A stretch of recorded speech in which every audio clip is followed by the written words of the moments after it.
Hello everyone, நான் உங்கள் Vijay Gautham. So நம்ம இன்னைக்கு பார்க்க போகிற டாபிக் எதை பற்றி அப்படின்னு சொல்லி பார்த்தீங்கன்னா, கோயம்புத்தூர் அந்த பொண்ணோட இறப்புக்கு பின்னாடி இருக்கிற மர்மத்தை வெளி உலகத்துக்கு கொண்டு வர வேண்டிய கடமை யார்கிட்ட இருக்குன்னு பார்த்தீங்கன்னா, நம்ம போலீஸ்காரங்கிட்டயும் அந்த போலீஸ் அஃபீஷியல்கிட்டயும் தான் இருக்குது. அப்போ ஒரு பொண்ணு இந்த மாதிரி ஒரு பெரிய கேஸில் இறந்துட்டா அவங்க வந்து ஒரு ப்ரெஸ் கான்ஃபரன்ஸ் கொடுக்கணும். அந்த போலீஸ்காரங்க வந்து ஒரு ப்ரெஸ் கான்ஃபரன்ஸ் கொடுக்கணும்.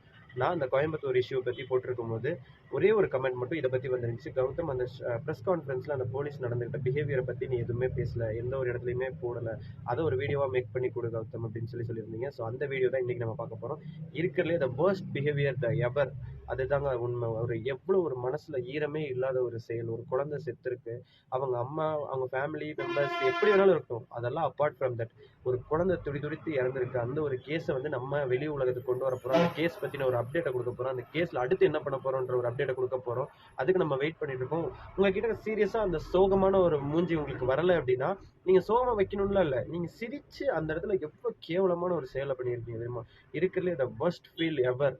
எனக்கு தெரிஞ்ச அந்த ப்ரெஸ்காரங்களாம் முன்னாடி இருந்துக்கிறவங்களாம் பயந்துட்டு அதை பற்றி கேட்கல. ஏன்னா ஒரு ஐயர் அஃபீஷியல் நாளைக்கு நம்மளை என்ன வேணாலும் பண்ணிடுவாங்க அப்படின்னு சொல்லிட்டு அந்த ஐயர், அந்த ப்ரெஸ் பீப்புள்ஸ் எல்லாம் அவங்கள்ட்ட எதுவுமே கேட்கல. நீங்கள் என்ன அப்படி சிரிச்சிருக்கீங்க? கேஷுவலாக உட்காந்து அந்த 3 பேர் உட்காந்து சிரிச்சு அவங்களோட அந்த ஃபன்னி ஃபேஸஸை காமிச்சிட்டு இருக்காங்க. இருக்கலே எனக்கு தெரிஞ்ச அந்த குற்றவாளி பண்ண விஷயத்தை விட இவங்க அந்த சிரிச்சிட்டு இருந்த அந்த வழி வந்து அந்த பேரண்ட்ஸ்க்காக இருக்கட்டும், அந்த நீதி கேட்டு வந்த மக்களுக்காக இருக்கட்டும், நீதி கேட்க வந்த ப்ரெஸ் பீப்புள்ஸ்க்காக இருக்கட்டும், எல்லாத்துக்கும் எப்படி பாதிச்சிருக்கும்னு ஒரு நிமிஷமாவது யோசிச்சு பார்த்தீங்களா?